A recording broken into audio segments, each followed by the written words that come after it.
Good evening, everyone. You're in the right place at the right time.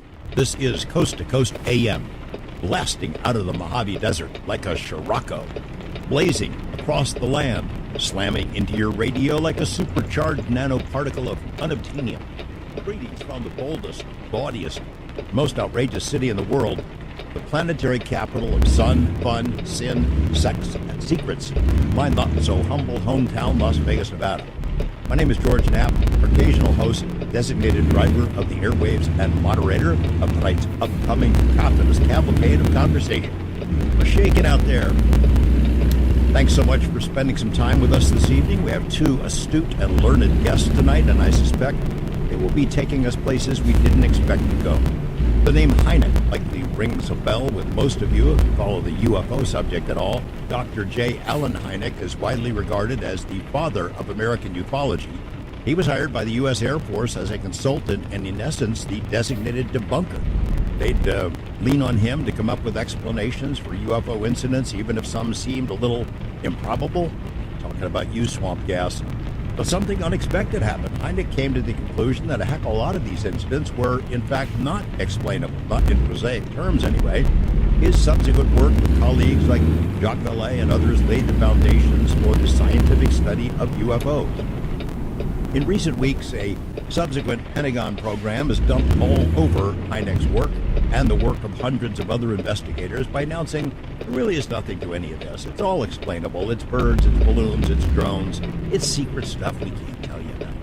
Imagine what it would have been like to grow up with Allen Hynek as your dad. My first guest tonight lived through it. His name is Paul Hynek. He's carved out his own legacy in related topics and, like his father, is an academic, teaching younger generations about science and economics. Paul joins us in just a few minutes to talk about his father's legacy and some new directions for where this topic could be headed. Should be fun. Then in the second half, a world traveler, an adventurer, whom I've known for many years. He lives with his wife here in Las Vegas. The two of them, are usually found in some exotic, far-off locale like the jungles of South America or mountain ranges in Asia, interacting with shamans and mystics, remote viewers, scientists, spies and spooks, and those who explore inner space through the use of ayahuasca and sacred plants. Colonel John Alexander's most recent excursion took he and wife Victoria to the UK, where they engaged with some of the world's best-known psychic mediums who say they are able to communicate with the dead. So what did they learn, and can the rest of us rely on the legitimacy of these kinds of communications? We'll get into that along with John's work in the UFO field and his investigations of some ancient structures that seemingly defy everything we know about human history. But a lot of ground, that's in the second half tonight. Webmaster Lex Lonehood and I have pulled together our usual assortment of items and oddities culled from various news media around the world. We call it Knapp's News. You can find it on the Coast to Coast AM website. Among the stories there tonight, a couple of recent UFO developments. Our friend Chris Sharp has a piece in Liberation Times about Kona Blue. That was the name of a proposed UFO-related program pitched to the Department of Homeland Security by some of the people who were directly involved in OSAP. That was the UFO and related phenomena investigation housed under the DIA. That's the Defense Intelligence Agencies, and one that was based right here in my hometown. The contractor for the DIA was Robert Bigelow and one of his companies. After opponents of that program sabotaged it, the scientist in charge of that DIA effort took it on the road and tried to find another home for it within government. The proposal he came up with was for something called Kona Blue. That's the code name. A much more ambitious plan for reverse engineering saucers and for getting our heads around UFOs and related mysteries. It never came to be for various reasons. Chris Sharp has the lowdown on what it would have done and what became of it. Also, Arrow, the Pentagon office that released the Kona Blue documents, issued another of its debunking efforts explaining why a fairly recent UFO case over Eglin Air Force Base is really just a balloon, an array of balloons. You have 4 balloons moving along, nothing to see here. Plain old balloons floating in a diamond shape, ignoring high winds. The debris has a piece on why there are holes in this flimsy position. And then there's a pretty good story from the Hill about drone incursions. They keep happening over U.S. military bases, secure airspace, Navy ships, nuclear facilities, you name it. And there doesn't seem to be anything we can do about it. We don't know whose drones these are or where they come from. We haven't shot any of them down, despite the intrusions over these very sensitive places. Somehow we helped shoot down hundreds of drones that recently attacked Israel. But here at home, sorry folks, nothing we can do. Very strange. We have a link to one of my news pieces from this past week. What might be underway out there in Area 51 these days? What tech toys are they developing in the Nevada desert? And then there's a fascinating story about bees, hive intelligence that is surprisingly similar to human intelligence. Those stories and more in Matt's News, and while you're on the website, check out how to become a Coast Insider. The cost is about 15 cents a day. If you subscribe for a year, it gives you access to a massive archive of programs and interviews, including the Art Bell Vault. You can listen anytime you want, as often as you want. It's a pretty good deal. So, too, is a subscription to Beyond Belief. That's George Norrie's television program, wherein George interviews fascinating guests, similar to what he does so well here on the radio. Now, with that, let's assume the position. Bring in the dog and the cat and the pot-bellied pig. Put on a pot of joe. Slide your bod into those silky springtime jammies and your toes in your best bunny slippers. Plop yourself down in a comfy spot. Turn down the lights and turn up the radio, because we're about ready to rumble. In a moment, Paul Hynek. I'm George Knapp, and this is Coast to Coast AM. Welcome back. Paul Hynek is a Wharton MBA, professor of finance and cryptocurrency at Pepperdine University, and creator of Easy Numbers financial projection software. He worked on Avatar, Lord of the Rings, Planet of the Apes, other movies and games. He's the son of J. Allen Hynek and is building on his father's Close Encounters classification system to help experiencers demonstrate the objective reality of their encounters. He's going to be one of the featured speakers at the upcoming Contact in the Desert, a gigantic UFO palooza coming at the end of May in Southern California. Paul, welcome back to Coast. Hi, George. Pleasure to be here. Great to talk to you. In your life in the academic world and business world, how often does the name Hynek sort of ring a bell among people who really don't know you? Hey, that sounds vaguely familiar. Yeah, every now and then. Usually they just have a hard time spelling it. But then every now and then they'll say, Hynek, wait, you're not related to that UFO guy, are you? And then we're off to the races. Has the UFO connection caused any problems in your professional or academic life? Not that I know of. I'm pretty much known as CFO by day and UFOs by night. And you know, when you said people are off to the races, so they pepper you with questions about your dad and growing up in that household and what he really knew? Yeah, especially the secret and what it was like to, because I don't know life without UFOs. We had flying saucer ornaments on the Christmas tree as far back as I can remember. Well, that happens to me every year that I put one up, that's for sure. But talk to me about growing up with dear old Dad. Did he talk to the family about the cases he was working on, or did that not happen until years after he'd left Blue Book? Yeah, he did. And we would have people over for dinner all the time. And, for us, he was a scientist and an astronomer first and foremost, and UFOs were kind of a late-in-life side hustle, so to speak, for him. And he wanted all of his children, there were 5 of us, to really have sort of a scientific method viewpoint on the world. And one of the things he talked about was that there are 2 kinds of people in the world.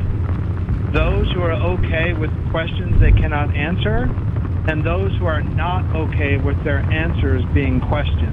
And he wanted us to be that first part. And I think, George, I think a lot of people don't lean into UFOs or other phenomena a bit more because they're not comfortable saying, oh, yeah, well, the Navy has admitted they see these, and there's a lot of evidence out there, but I don't know where they come from. So they're just not comfortable saying, yes, there's something here, but I don't have the answer. Fucking with me. And was he okay with you peppering with questions? Did you and the other members of your family, hey, Dad, what's the deal on Socorro, New Mexico, that kind of stuff? Oh, yeah. He was always happy if we were interested. And, folks from that generation, they didn't really bring things up that much. They didn't really start a conversation saying, oh, did I tell you the time about this and that? So it was really up to us to ask him questions. And I found out so much about both my parents after they passed from Jacques Vallée and so many other friends. I was going to say, I would have thought growing up with J. Allen Hynek, I would be tempted if he were my dad to go ahead and poke through his desk looking for the secret files or alien body parts. And, hey, there's Jacques Vallée coming out of the bathroom. That's right. I remember one time my dad and I watched the movie The Time Machine.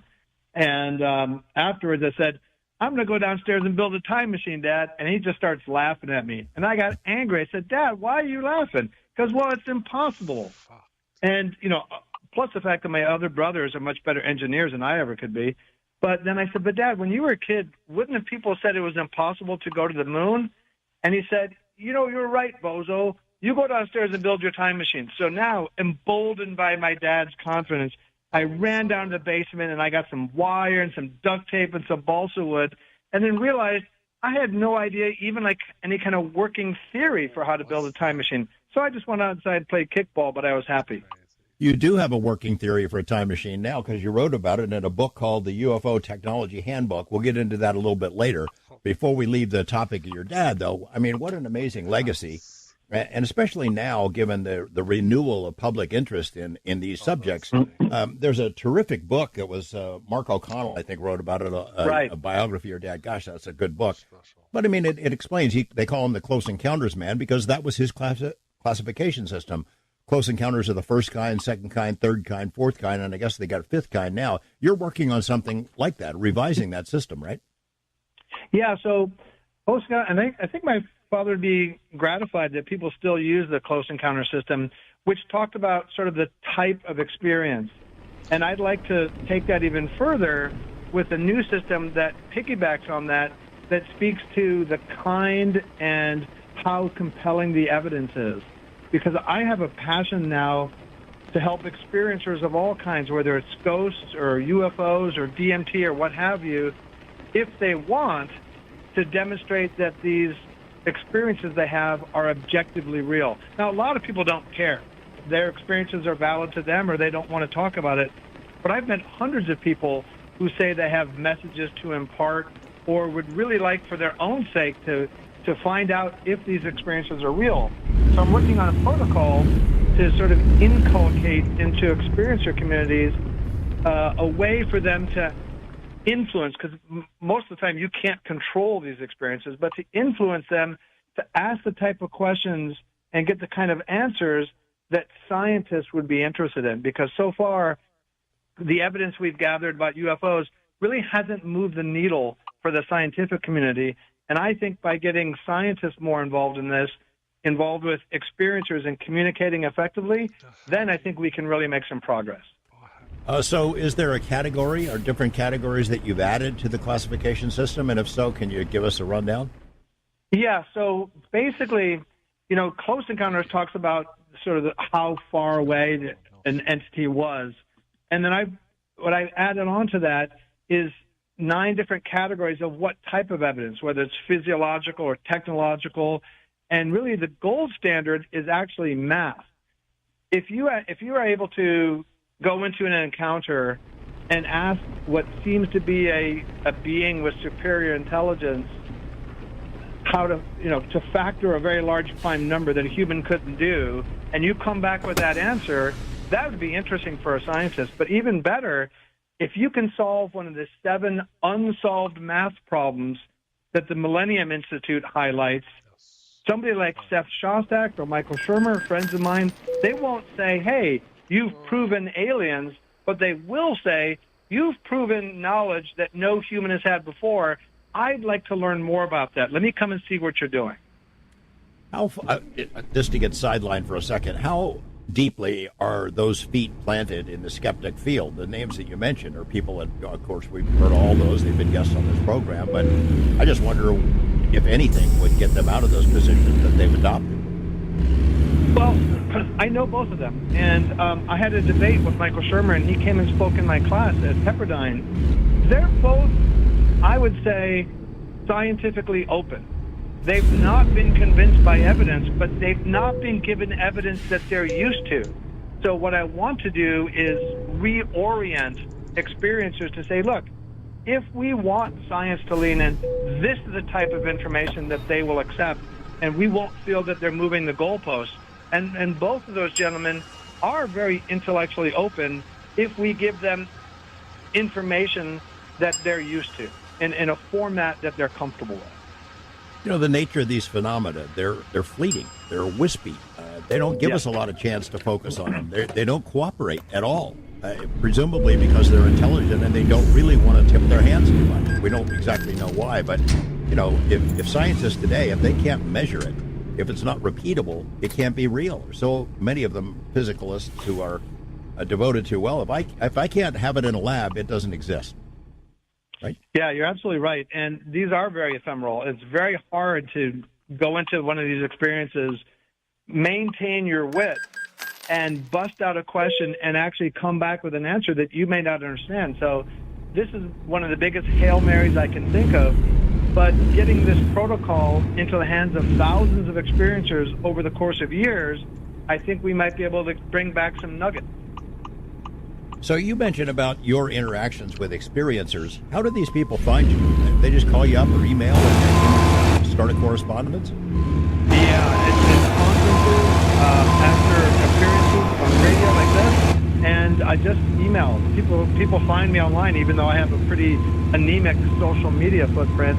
But people find me and send me emails all the time asking for me to look at a book or they just want to relate their case. And I can see that I'm kind of a reflection of my father, who was very good, even though he was an astrophysicist who wasn't trained in sort of the soft arts.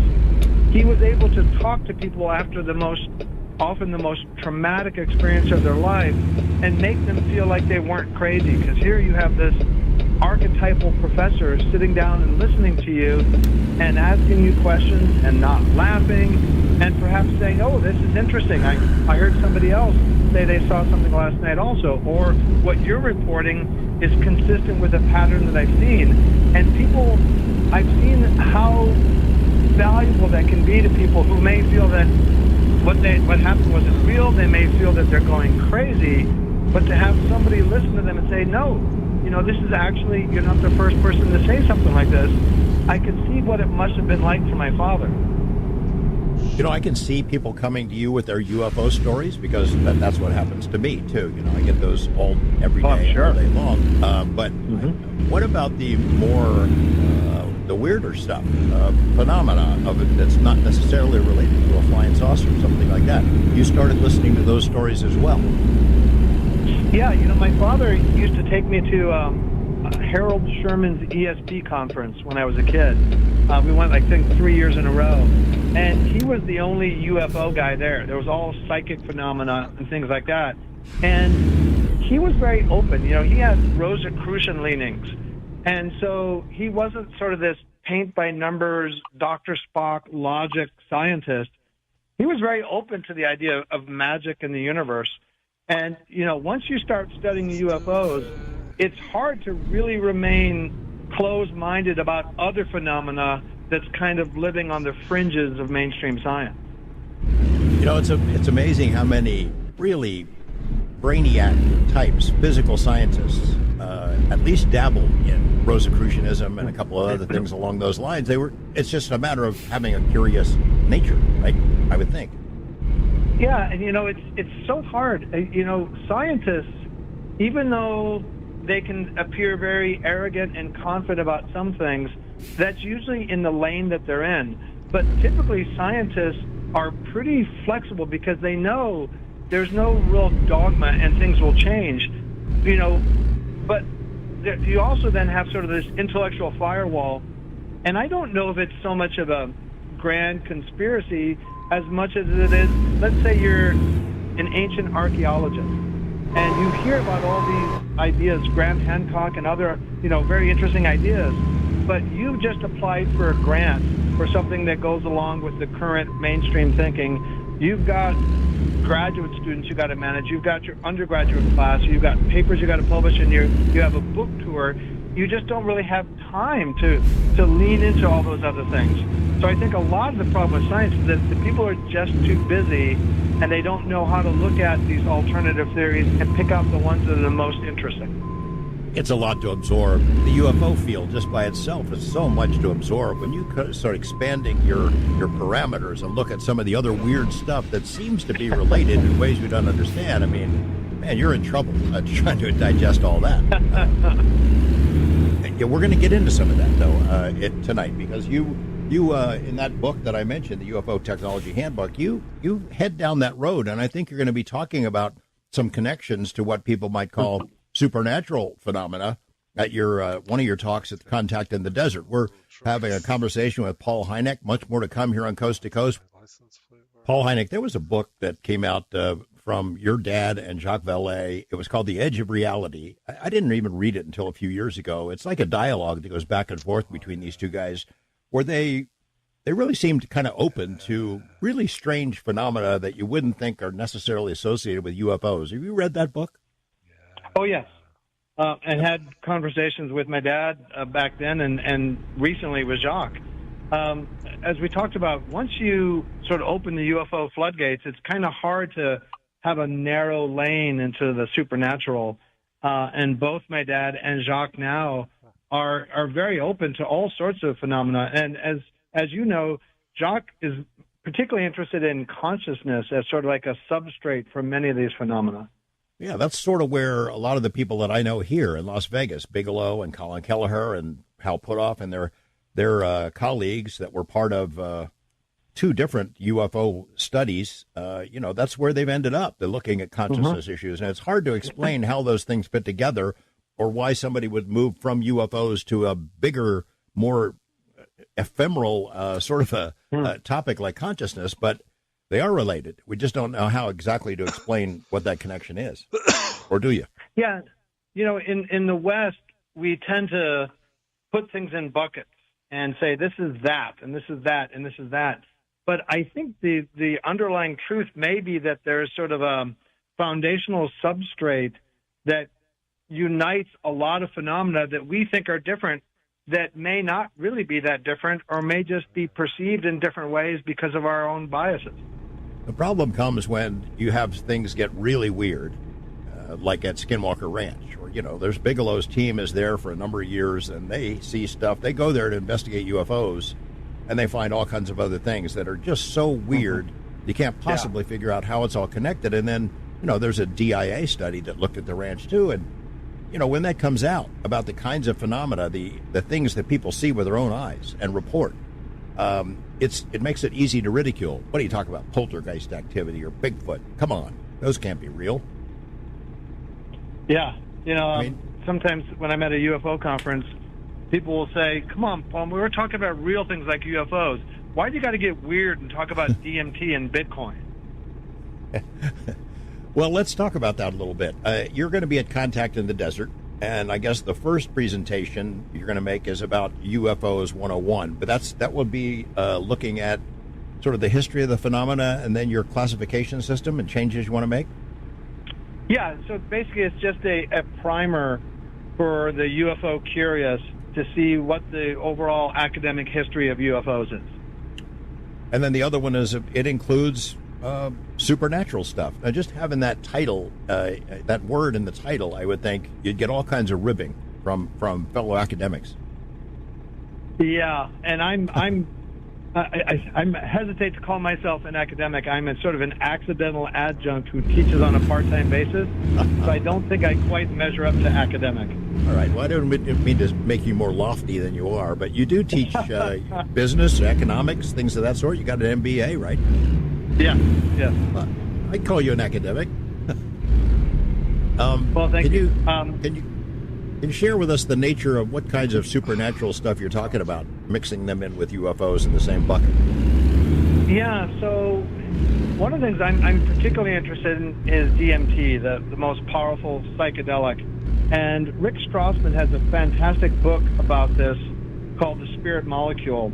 And I first learned about DMT because a friend of mine, Nova Spivak, who actually crash-landed tardigrades on the moon, asked me once where my father thought UFOs came from. And I said, well, as a scientist, he was very confident saying, there's a bona fide phenomena here, but where they come from, it's hard to tell. And my father and Jacques Vallée liked the word meta-terrestrial, so that it may be extraterrestrial, but it may not. It could be interdimensional.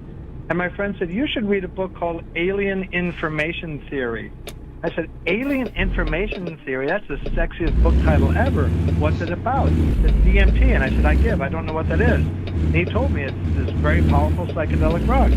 So I read that book and I read The Spirit Molecule, and I was struck by sort of the patterns that were emerging from all these hundreds of case reports of people that took DMT that kind of echoed the early days of record keeping from UFO.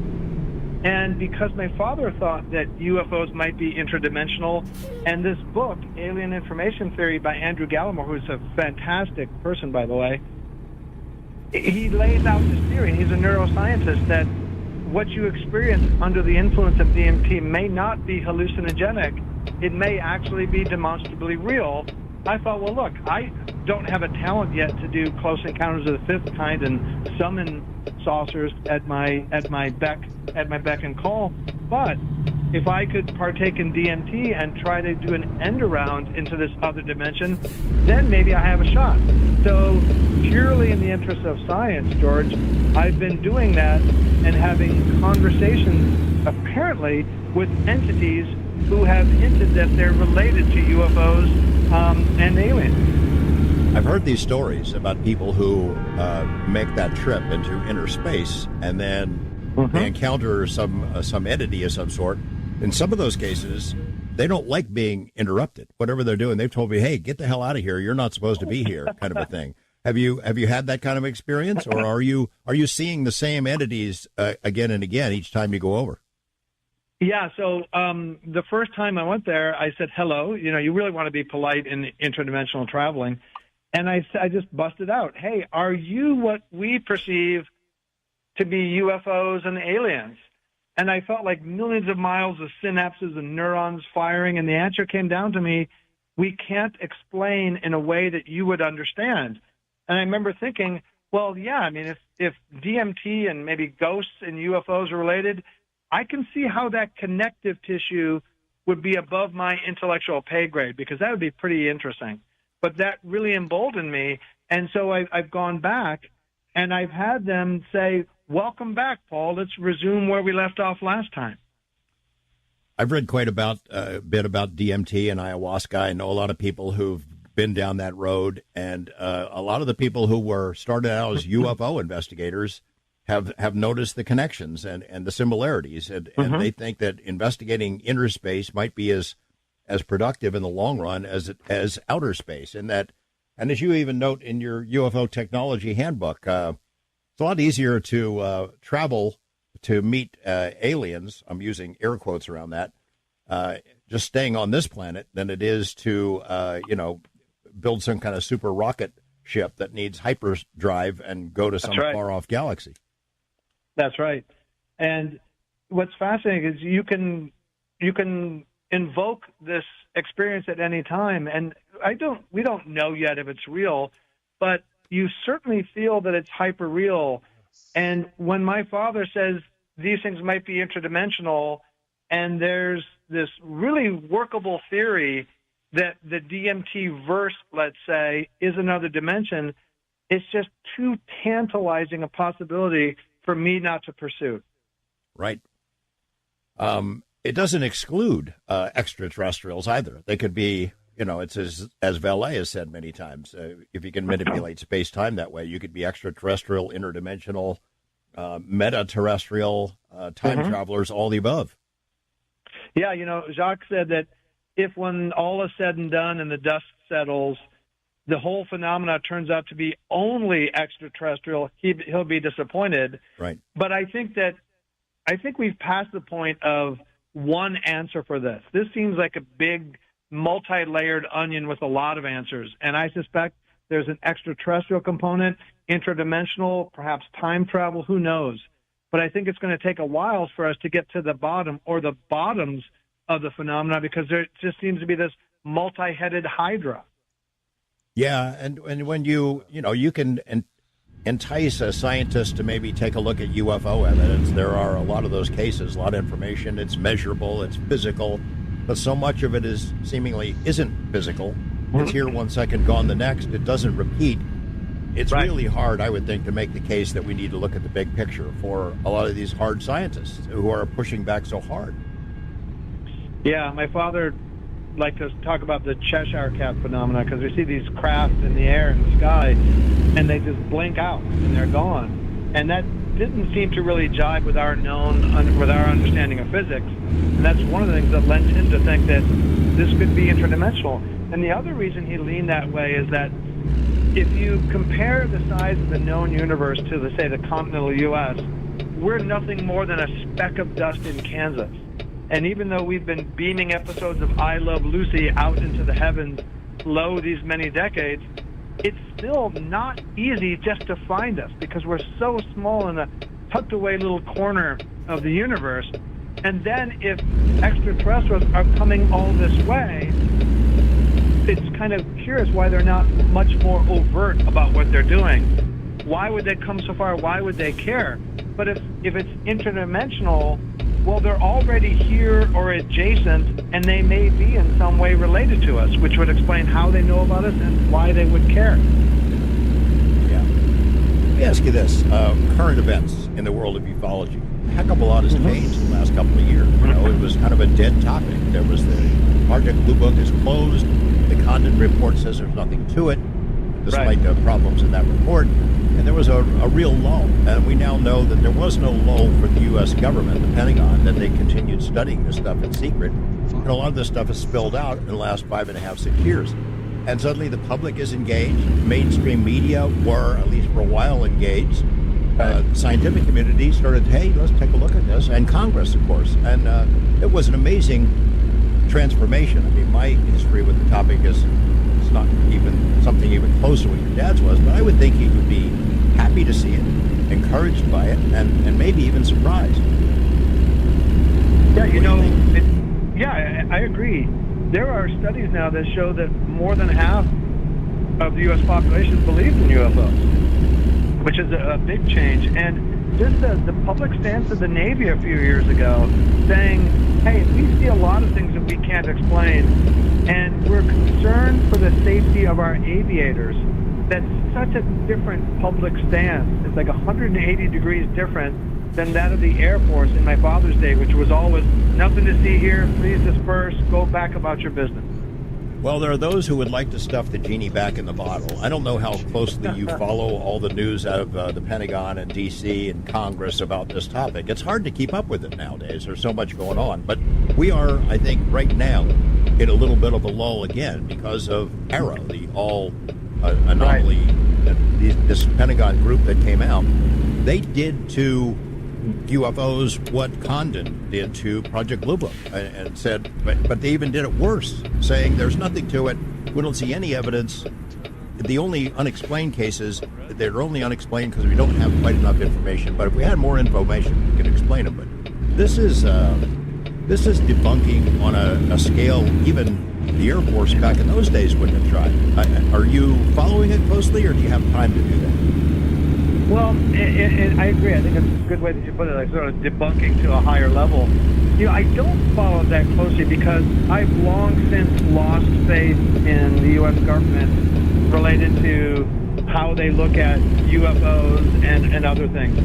They are a bad faith, corrupt central actor who has been proven to engage in disinformation campaigns. And, you know, the way I see it, if we have captured saucers and we're reverse engineering the propulsion system, or they have captured aliens, I don't see the Pentagon bowing to the will of subpoenas. Even though my good friend Danny Sheehan is doing heroic work here, I see these career military guys as saying, like, there's just no way I'm going to obey some pasty-faced pencil pusher on Capitol Hill with a subpoena. I'm not here for compliance. I'm here for full spectrum dominance. And nobody is getting the jewels of the crown out of me. Then you have the Nuclear Regulatory Commission. And if saucers were captured anywhere near nuclear bases, such as in New Mexico, they would be under the purview, as Jacques has told me, of the Nuclear Regulatory Commission, which is a completely separate classification system. So it's really hard to get these secrets out of the government. And I think Danny Sheehan and others are doing a good job. Christopher Mellon pressing the levers in the right sequence, but they're not going to go down easy, and while at the same time they're just going to keep saying, nothing to see here, please move on. I'm with you on that. You know, as a journalist, I've been plugging away at this for 37 years from the outside, trying to encourage other journalists to get involved and take a look at it. It's a great, big, beautiful world here, and there's plenty of room for work to be done for all. And finally, that sort of happened a little bit. But, you know, it's like banging your head against the wall when you're dealing with the government. And I know that although I will continue to work on it and other journalists will be doing this for the rest of their lives, we're probably not going to make much progress with those guys. They are, in my opinion, they're never going to disclose this, ever. I think that Arrow report that came out that debunked everything that the U.S. government has ever collected on UFOs, this sweeping debunking masterpiece, I think that's a pretty good indication that they are never going to let this stuff go. There are inherent national security concerns with the technology if we're trying to get it. And then, you know, we don't even know what the mass psychological effects of releasing whatever the truth is to the public of what would happen economically. That's right. I've done in various presentations, including at MUFON Symposium, done a role play with like 100 people in the room. And I said, imagine we are the top brass of the United States Air Force, and we're here gathered today for a conclave. All of us in this room know all the secrets that we have, bodies, saucers, what have you. And in 1 minute, we're going to do a show of hands to see if we should disclose this information. And I sort of give them my outlook about full spectrum dominance, and this is why I joined, and blah, blah, blah. And invariably, one, maybe two hands or no hands will go up. Just by saying adopt that role play mentality at a UFO conference. Because once you have that, it's that classic Jack Nicholson attitude. You want me on that wall. That's the mindset.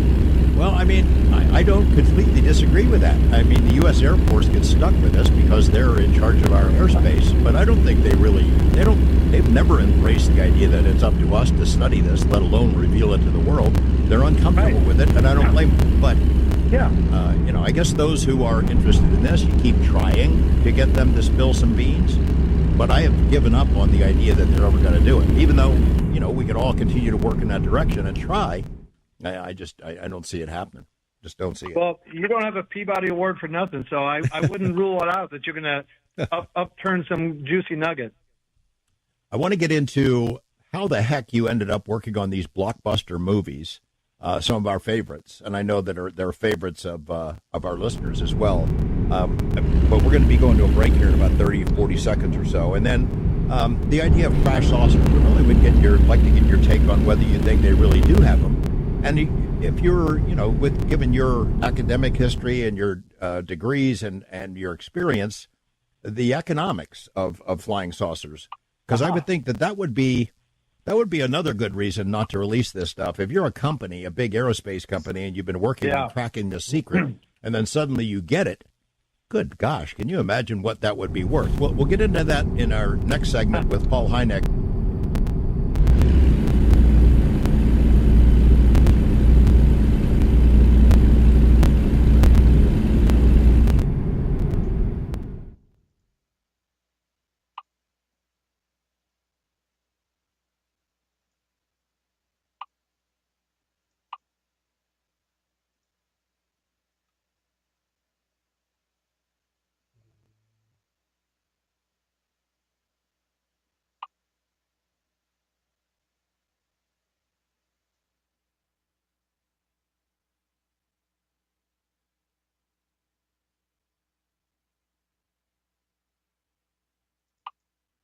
Good evening, everyone. Paul Hynek, Whitley Strieber was my guest a week ago on this program, and he, you know, as you probably know, he's long contended that the secrecy imposed by a government about UFOs, UFO technology, starts with them, the visitors, the others. They give us these glimpses, but you know, that's it. They could, I guess, give us something undeniable, a mass event, a sighting, or maybe a mass sighting all over the planet at the same time if they wanted, but they don't. Maybe the reason is sort of what you mentioned in your in the first hour is these conversations that you and others have had with them on DMT. They explain that, look, there's no way we can explain that you're going to be able to understand this. Do you think that's it? Could be. You know, one thing for sure, wherever visitors are coming from, if they were out and out hostile, we would know it because we'd be dead. Yeah. So the worst is that maybe they're manipulating us, or perhaps they're mindful of the Star Trek Prime Directive, and they're trying to sort of acclimate us to the possibility and sort of, have us be the frogs in the gradually warming water. Or maybe we're so far below them it's not worth talking to us. I mean, in your book, the UFO Technology Handbook, which I read today again, and it's wonderful.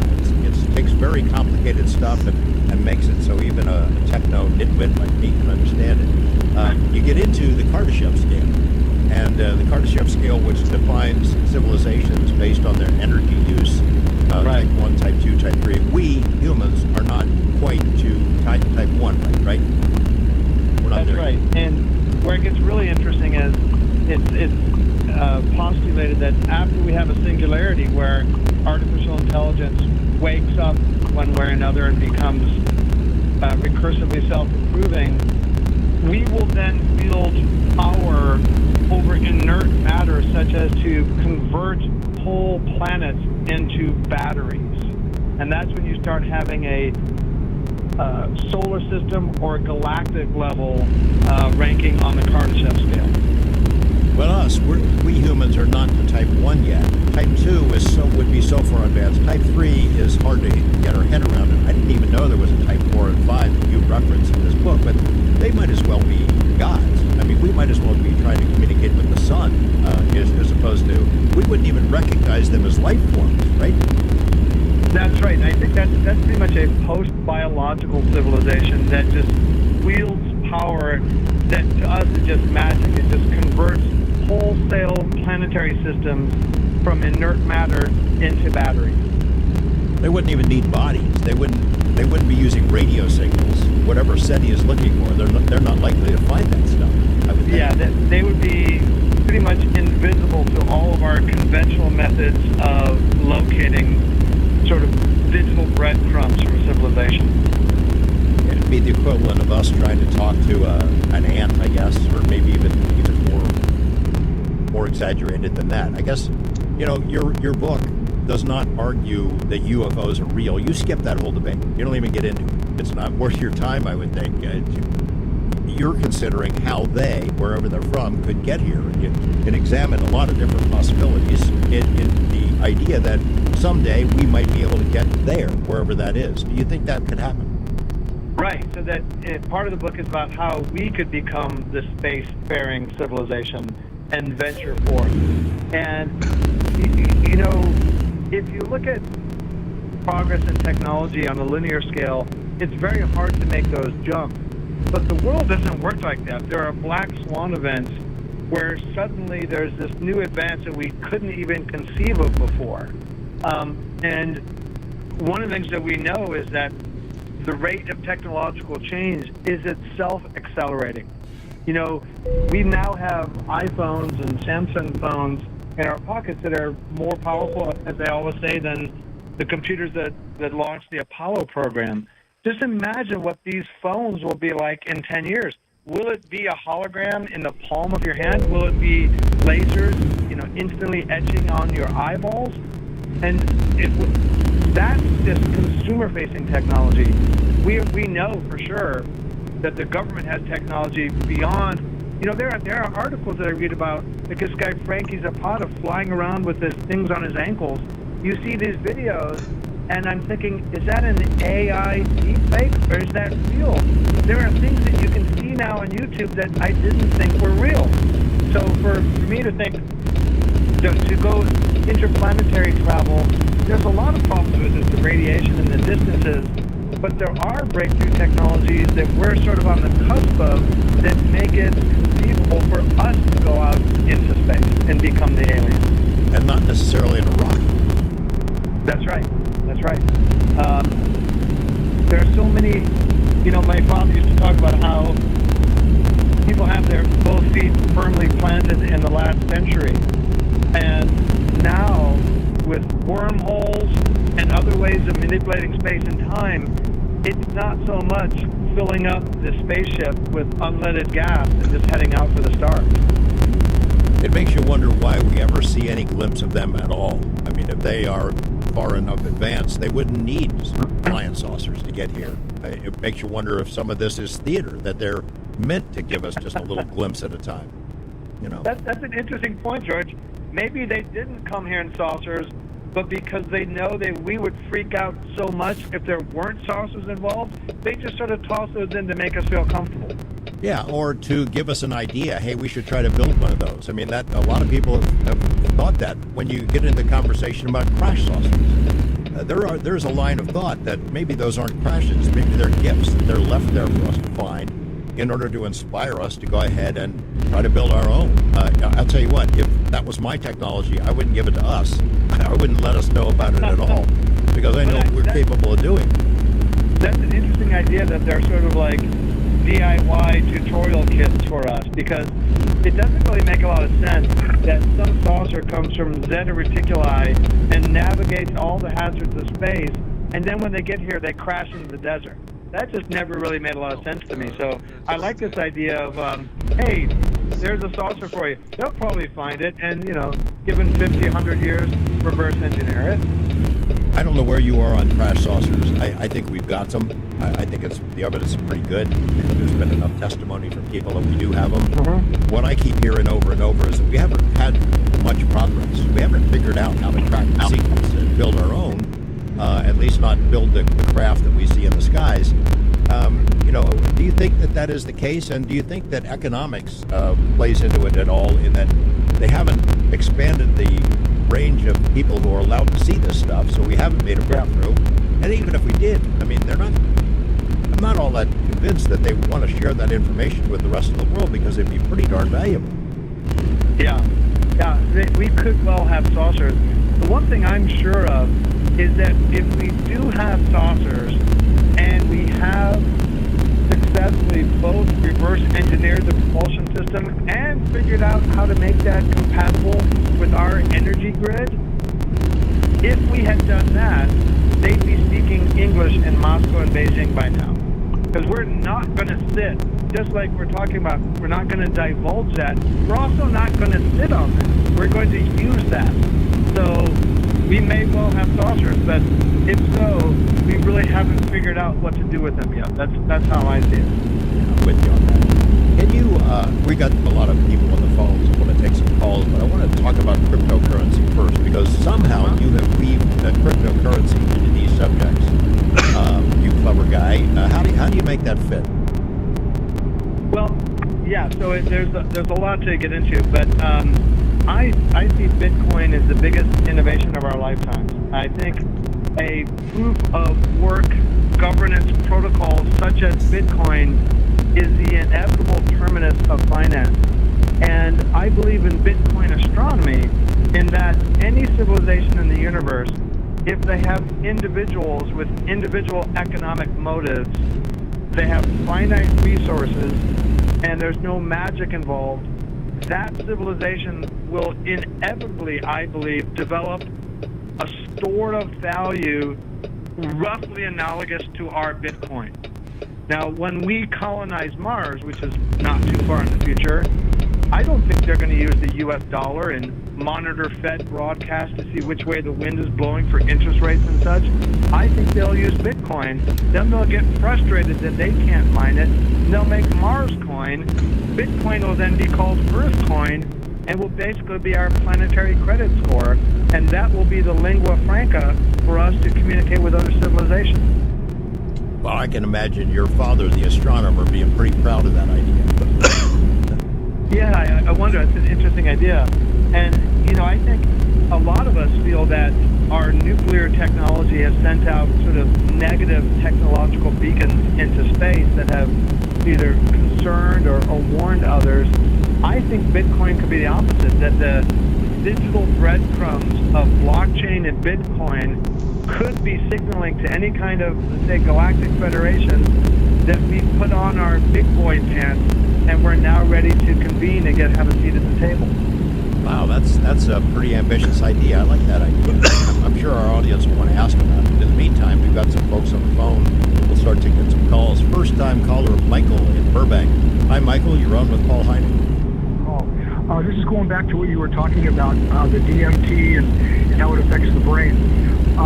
The thing is that the DMT emits from the pineal gland, and that's right between both halves of the bicameral brain. Now, to understand it in a more picturesque way, the Taoists have what they call the yin and the yang, and there's the two sides, red and blue. They're the opposites of the fire and water. And then there's the imaginary line between, and within the red there's a dot of blue, and in the blue there's a dot of red, which shows that the opposite exists. Now, everything, when we exist, we're like on the edge. When you were young, if you ever rode on a roller coaster and you're ripping, what happens when you look to the right or the left? It's a blur, right? So in essence, we live our lives in a maelstrom on the edge. We can't see anything but tunnel vision. Now, when you get into the Tao and these different exercises, like in their martial arts, where maybe you hold a horse position to pass the test for an hour, but if you really want to do it, you do it for 2 hours. You're wringing wet, and right at the top of the waypoint, right between the bicameral, you feel this heat coming out. And the teacher will have them hold the hand above you, and you'll feel this heat just pouring out. Well, what it's doing is it's cooking the pineal gland, the third eye, and that's when it starts to activate. So what happens is... Hey, Michael, I'm going to interrupt you for a second. We're glad you called in to talk about this, but do you have a question for Paul? We only have a couple of minutes here. Okay, I'll just finish this up. What happens is when you get to the Taoist said the only place you can arrive at the truth is at the still point. So when you move in, that's where it's still. But the thing is that the people in the maelstrom on the edge, they can't see you. You become invisible, and that's the time machine. Our teacher took some of us. If I told you, you wouldn't believe it. He took us into the past to an old monastery up in Sichuan, in China, and it was some really incredible stuff. But what you're saying is we are time machines. And the last thing is about the brain, and you said that, when we're born, we have trillions and trillions of nerve synapses. What happens is by the time we're 7, they break down to like a few billion. So what happens is I asked my friend from Mensa, 200 IQ, I said, hey, Greg, what if we had the trillions of nerve synapses now that we had when we were, just a child? He said, like, we'd be more powerful than all the supercomputers in the world. All right, Michael, I appreciate that. That's interesting stuff. Paul, you want to comment on any of that? Well, there's a lot to unpack there. He's mentioning being on the roller coaster and everything's sort of like a maelstrom on the sides. We have what we call foveated rendering, where, and this is something that goes into movies and virtual reality. When you look straight ahead, we as primates, we have high resolution vision in front of us. But if you put your hands out to your side, you don't have high resolution vision because the brain doesn't need it to be there because we're looking at threats right in front of us. So this notion of being on a roller coaster, whether it's from a psychedelic or a real roller coaster, your brain is discounting that information on the side and only focusing on the stuff in front of you. The other thing about sort of like a still point, I was thinking about Japanese archers and how they would be so adept at their craft that they would actually shoot the arrow not only between their breaths but between their heartbeats.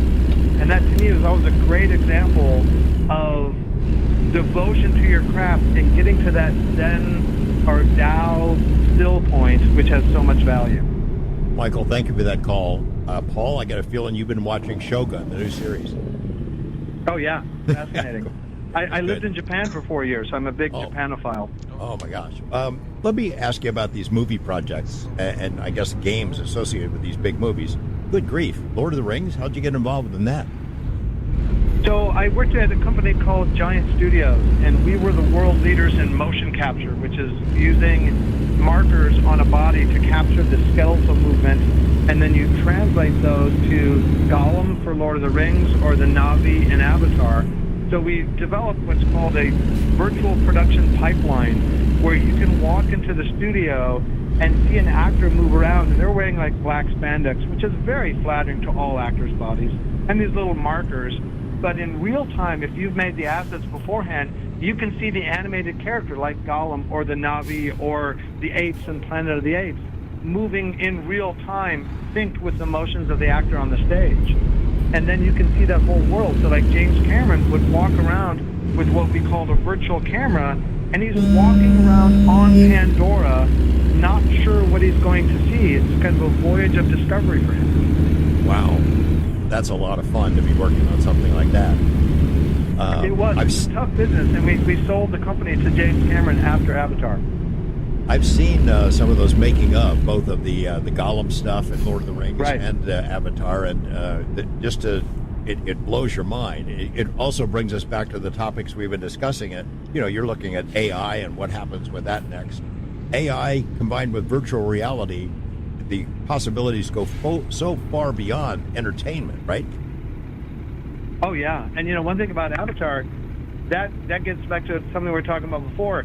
We are the aliens and that's not a planet, it's a moon, but we are the aliens there. One of the interesting things about Avatar is that even though they don't say they're Americans, they're obviously Americans, and you have people in the audience rooting against the Americans because we've become the bad aliens. Well, I mean, we do the same stuff they did on Avatar on Pandora that we do to our own planet, I guess. We're talking with Paul Hynek. We'll go to the phones when we come back. A fascinating conversation. All right, let's go to the phones. Wildcard line, Bill in Los Angeles. Hey, Bill, good to talk to you tonight. What's on your mind? Hey, George. Good to see humble pie jazz rocker Peter Frampton in the Hall of Fame. That's true, yeah. Paul, I'm a former corporate newspaper writer and a history teacher, and I came to the UFO subject kind of late. And frankly, what brought me there was just examining the evidence. I'm a staunch Sir Karl Popper traditionalist as far as science, but I see no reason why a traditional scientist can't just acknowledge data. And just for your information, George and Paul, I went to school with Michael Shermer. He graduated a year ahead of me from Crescenta Valley High School here in Glendale in 73. And kids beat him up? I didn't know him back then. I mean, he was just some quiet guy. But anyway, and I've talked to your friend Seth Shostak like 3 times on this program, and I don't want to say anything subjectively negative about those two guys because I don't personally know them. But I have to say I've analyzed the way they deal with people's questions, including mine especially.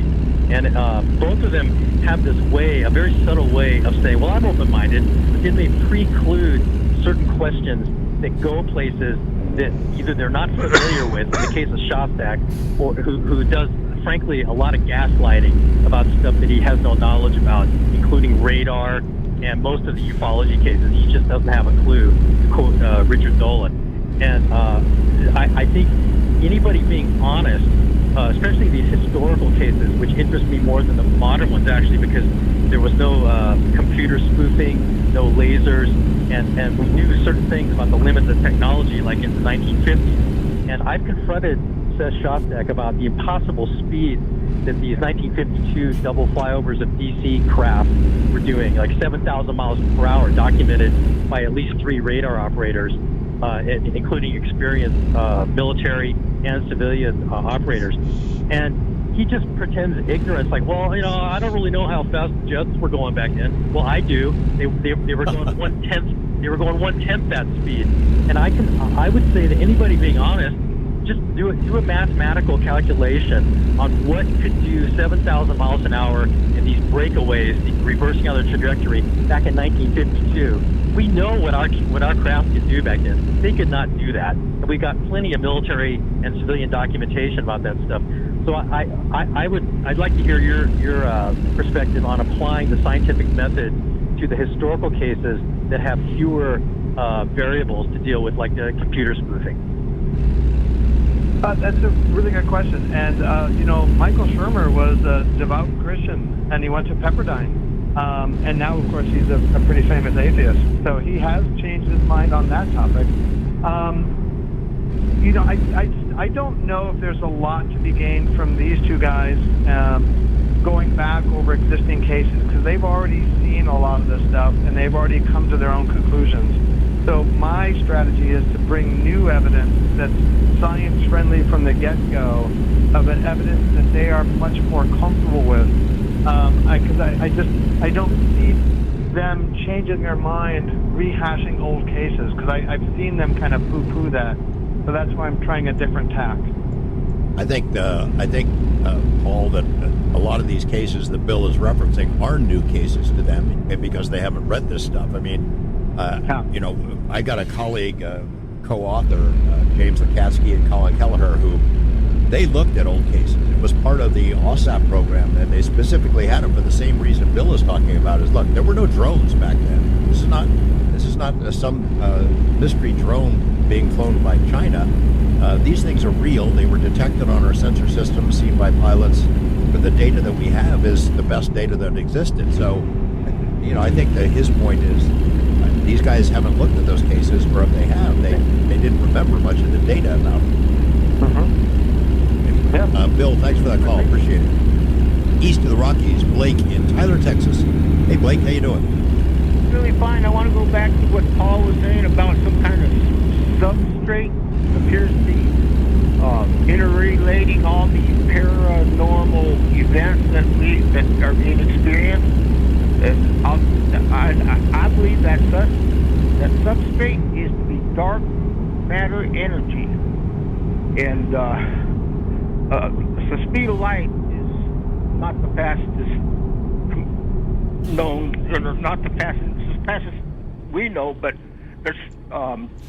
there's a quantum entanglement with the dark matter energy that transfer the energy instantaneously. That's how they're able to get here and communications, and they don't use electromagnetic force type communications because that's limited speed of light. Well, Blake, Paul writes about that, all those topics in the UFO Technology Handbook. Paul, take it away. Yeah, so it's a very interesting idea that dark matter would be that sort of unifying field theory substrate for the phenomena. I'm not a physicist, so I can't go too much into that. But there is a connective tissue. It just seems that these things can't be so far away from each other. And I like this idea of dark matter. I think that's as likely a glue as anything else. Thanks, Blake. Appreciate it. West of the Rockies, Ken in Boise, Idaho. Hi, Ken. Getting back to inner space again, I know UFOs are the main subject matter, but you did touch on that. Sure. And I was wondering if you or anybody has ever seen the movie from the 80s, I think it was early 80s, The Serpent and the Rainbow. Sure. You have seen that? Yeah, I have. I don't know about Paul. I have not. It's about Haiti and the chemicals and plants and things that are used to turn people into zombies, right, Ken? Yeah, ayahuasca particularly, and being the use of that. Terrence McKenna used to talk a lot about that, but this is mushrooms and things of that nature. You can't actually see little creatures running around. I'm guilty. I've done it, but it's just interesting to me, and I thought that movie particularly hit on what we're talking about tonight. Other than outer space, the inner space. And Ken, let me ask you this: have you, when you've had these experiences, you've seen these beings, have you had a conversation? No, it was simply a thing where I was sitting in, when I finally started to, come on with the mushrooms, I started seeing little circles drifting around and around, and it was like there was a bunch of little imps, believe it or not. Little imps that were just smiling. It was they weren't anything too scary. If anything, it was something I'm just going, oh my God, it was like watching a cartoon in a sense. But it was one of the main times that I ever did mushrooms, and that was the extent of it. But it really, what I like about them is that you don't have to be on a 12, 15 hour trip or anything, Right. Ken, let's get Paul's take on this. Thanks for that call. Paul, did you ever try that instead of the DMT? Yes, although I sort of settled into a DMT lane now, and he mentioned Terence McKenna, and as you mentioned, George, my father's sort of the father of American ufology. Terence McKenna is the godfather of DMT, and he's got two quotes that I think are especially interesting. One is, somebody asked him, is DMT dangerous? And he said, only if you're afraid of death by astonishment. Because it's like a freight train. It's like you're going skydiving, but you go up because it is so overwhelming. The other thing he said, and this is a really interesting framing way that he put it, is that the thing we have to remember is that we are all trapped in an elaborate work of art. And the goal of DMT is to sort of beat the game or to level up, to escape the current shackles of our very limited perception. And that DMT is that way to do that and to convene with these others who feel like, to me, to be like the base level operating system of the universe. Well, I'm kind of encouraged and surprised that there's been a lowering of the stigma associated with these substances and a lot more interest in academics and pharmaceutical companies about the practical applications and demonstrable benefits from these substances, right? Yeah, there's been very much of a resurgence in clinical prestige. But, DMT and Bitcoin and UFOs have all been demonized by the U.S. government because they represent a threat to the sort of current order and the status quo they have. And I'm very glad to see that psychedelics in particular have gained so much more credibility recently. It's a very healthy development. Thanks for that call. We're going back to the wildcard lines. Nancy in Houston. Hi, Nancy. You're on with Paul Hynek. Yes. I wanted to ask him about that TV show on the History Channel, Project Blue Book. I liked it very much. I saw seasons 1 and 2. I was thinking, isn't season 3 like, quote, in the can? But then the History Channel decided they wanted to take a different approach. And does he have any idea, will the 3rd season ever be either televised or put on DVD or some way the public will ever get to see that 3rd season? Oh, well, thank you. My brother and I were consultants on the show, and we worked very closely with the cast and the producers, and we just did a presentation about a month ago talking about the show. Season 3 had been planned, and we were mapping out the beats of the season with the network, with A&E, but then COVID happened, and there's just been a change in television programming, moving away from scripted to more reality shows. And history doesn't really have a lot of history, so to speak, with scripted programming. So with the combination of COVID and moving from scripted is what canceled it. But I'll tell you, there were about 15,000 people that wrote in wanting to have a season 3, and there's still a feeling that it may be resurrected at some point. I appreciate that call. Yeah, that was a great series. I was really surprised that after those 2 seasons, I thought it was doing really well. To see it junk, but I guess maybe it's the cost. Is it the cost of a scripted series being more than a reality show? Yeah, and it had such good production values. Robert Zemeckis' cinematographer, so it had that really good sort of filmic feel to it. Well, I'm glad there's at least some conversation about maybe it coming back at some point. That would be really cool if that happened. We're going to Brendan in Austin. Hey, Brendan. Good morning. How you doing? Hey, thank you so much, Paul and George. You both are great, and I'm doing good. I'm happy to still be going around. There was Abbott had a lot of government suppression going on, and so I'm glad to be safe and that everybody made it through that and everybody's charges got dropped. But Paul, super quick because we're almost out of time. What do you know about military abductions? No one's comfortable talking about that. They don't even want to hear about it. And I also have to say real quick, the technology available to us is ruled by the ruling elite of the time period. the material force of society is controlled by the same force as that's controlling the intellectual force. They regulate our production and distribution of the ideas of the age.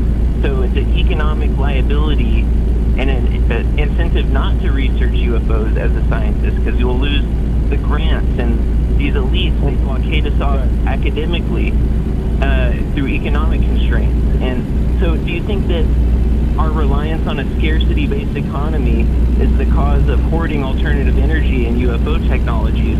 If we went to an abundance-based society, that's going to mess up their business plans.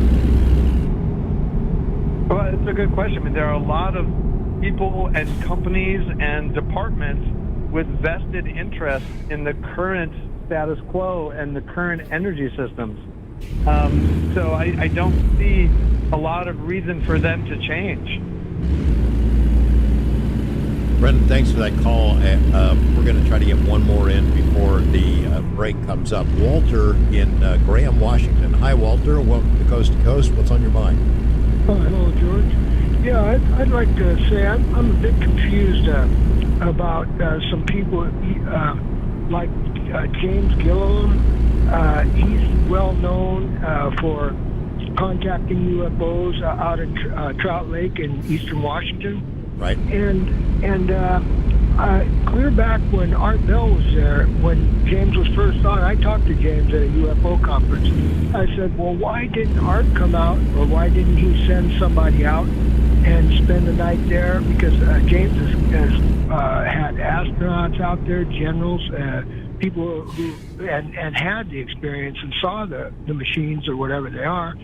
And so that's a weird one. And I'm kind of in the same boat. I have a lot of video of lights that turn into small airplanes, hover for several minutes, and then turn into a small airplane or a jet. And I just don't understand why the hosts and the station isn't more involved with something that's for a sure thing like James Gilliam. I mean, I talked to Linda Moulton Howe one night several years ago, and I says, well, I could show you these things anytime. You could come check them out. They will show up for me. And I said, I could do it every day. And she says, well, we don't want something that would be every day.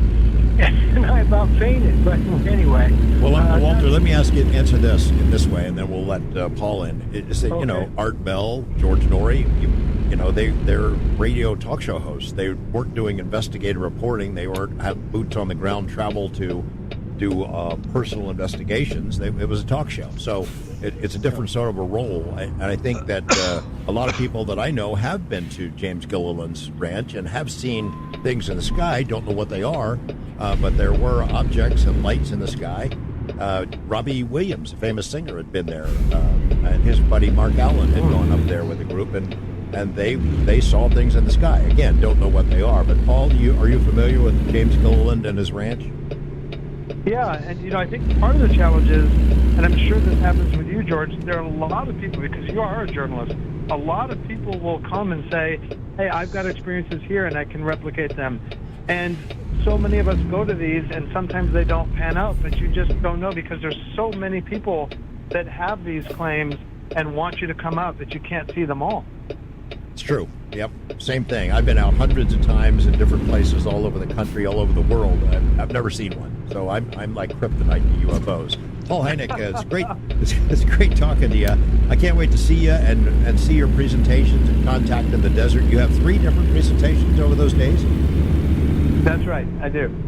And so it's like a Friday, Saturday, Sunday thing? That's right, and there will be additional workshops on Monday, I believe. Well, maybe you could have a cup of coffee or a dinner or something while you're there. I'd love that. Yeah, it was great talking to you. I enjoyed your UFO technology book. I look forward to reading and hearing whatever else you're working on, and can't wait to see you in person. Thanks, George. It's been a pleasure. Thanks again. Coming up next, John Alexander, Colonel Alexander, to talk about some similar topics, including his lessons he learned from some of the most advanced psychic mediums in the world. He and his wife were over in the UK recently, and we're going to get into that conversation.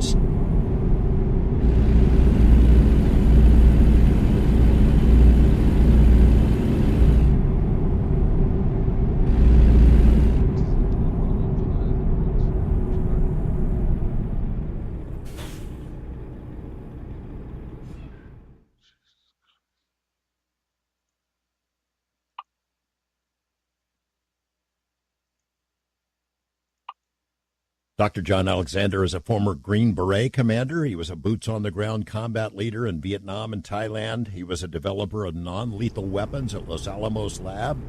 Colonel Alexander has been a figure in UFO research for decades. He and his wife, Victoria, recently attended the Arthur Findlay College in the UK to study mediumships. What's happened with state and communication with the dearly departed, along with visits to unexplainable cities in Turkey, to Göbekli Tepe. I know I was going to mispronounce that. Göbekli Tepe, and recently discovered another Tepe, which is older, larger, and only about 1% explored. He joins us now to talk about his travels and adventures. John, great to have you here. George, glad to be in touch again. So what was the impetus for this trip to the UK and the mediumship school? Well, that's kind of interesting. I've been interested in mediums for quite a while, and had some friends here who are extremely well known. Some will know Suzanne Giesman. That whole story about how she was a Navy commander, and on 9/11, actually the aide to the chairman of the Joint Chiefs of Staff, and retires, and damned if she doesn't start having psychic experience. A whole long story there.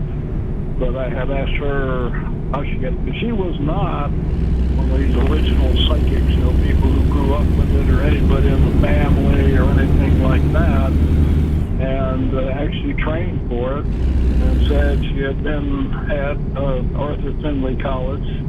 Another friend is Mark Anthony, who's a lawyer, psychic lawyer, if you will, and medium.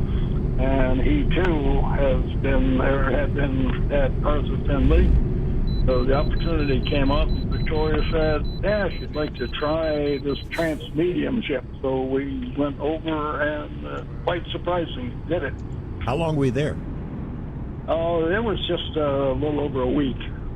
And is this college, is this a regular college, or is it a college that deals with mediumships? No, it just does mediums. It's at Stansted Hall. There's an area in Essex, England, goes back a millennia, if you will. And a guy by the name of Arthur Findlay, who was interested in mediums and spiritualism, and when he died, he had bought this Stansted Hall and bequeathed it to the, what became the college. Of course, they used his name. You know so much about the history of mediums, John.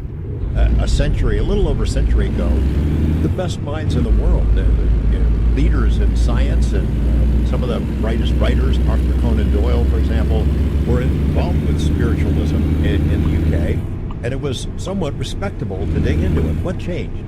Absolutely.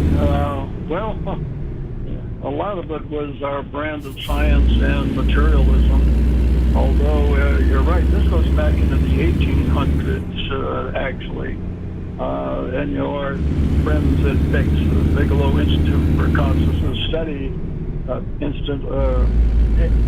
very involved. It sort of fell out of fashion, and of course both skeptics stepped in and said, "Oh, it's all fake." But some of this stuff is pretty hard to, fake or. But you're right. Lots of the key people, and in fact, I was just reading watching a piece on Steve Jobs going to India and getting some kind of guidance there, dealing with holy folks in India, came back and created something called Apple. So, all right, Arthur Findlay College, you're there for a little over a week. What happens? What do you learn? And what's the training like? I think it was quite surprising to me because the course was listed as mixed, meaning what level of training you've had previously, and we were probably the only two who weren't formally trained. In our group, there were 42 people, most of them from Europe.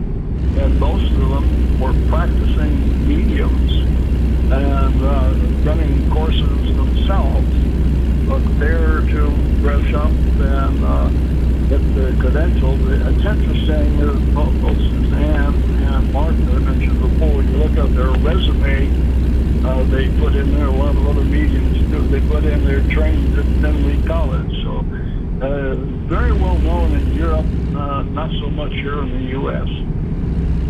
You know, you had mentioned about how sort of science turned on the idea of mediumships, but I mean, there were a lot of fakes and hoaxes and financial scams that were exposed in those days. And I got a feeling that, you know, they figured that the assumption was made that if some of them are fakes, they all must be fakes, right? Yeah, that's sort of the symptom. I mean, this is very akin to what you were discussing earlier this evening. You're very familiar with the whole UFO thing, where it started as ha ha ha, and you know, people just didn't want to come forward because of risks to their reputation and livelihood. And that is certainly true in this field, well, probably across the board in psychic phenomena. It takes some risk, and there's a whole host of folks who just do not want to hear this, and it's actually a threat. A number of people have been discussing this with Gary Schwartz. He's probably one of the leading researchers in the field, and the point is that if the information we're getting is real and you can communicate with other dimensions and that, you know, suddenly this whole materialistic approach is in jeopardy. You know, if you're a scientist, come up in both schools here, you know, we're looking for the God particle and pure materialistic view. If this is right, and then your worldview is wrong, and that's a big threat. Yeah. Well, walk us through it. What kind of training did you and Victoria go through? And then what happens? Well, what happened was, you know, a bit surprising and yet not. And Victoria's always been sensitive, and as you mentioned in the intro, we've been all over the world dealing with shamans, and we've had lots of unusual experiences, particularly down in Brazil.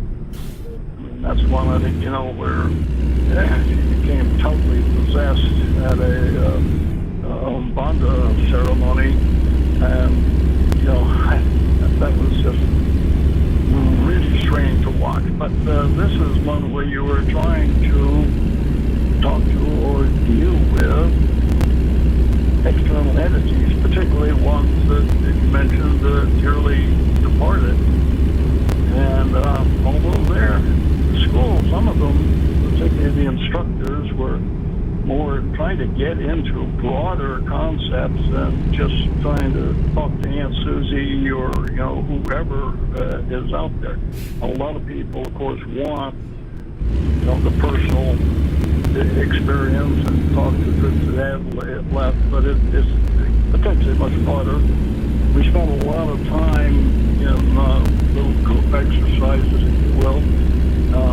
I had warned them that really what I wanted to do was to monitor the course, because I don't consider myself to be a medium by any stretch of the imagination, much more the observer. And as you know, a lot of strange things have happened around me. Yeah. But as luck would have it, our group had an odd number of people, so I was the one to make it up, so I ended up participating. And a lot of it, probably most successful, was in attempting to do healing. And, you know, like energy healing, psychic healing, you know, trying to find things for us. So a lot of the time was in, like I say, group or one-on-one exercises. Of course, a series of lectures about, you know,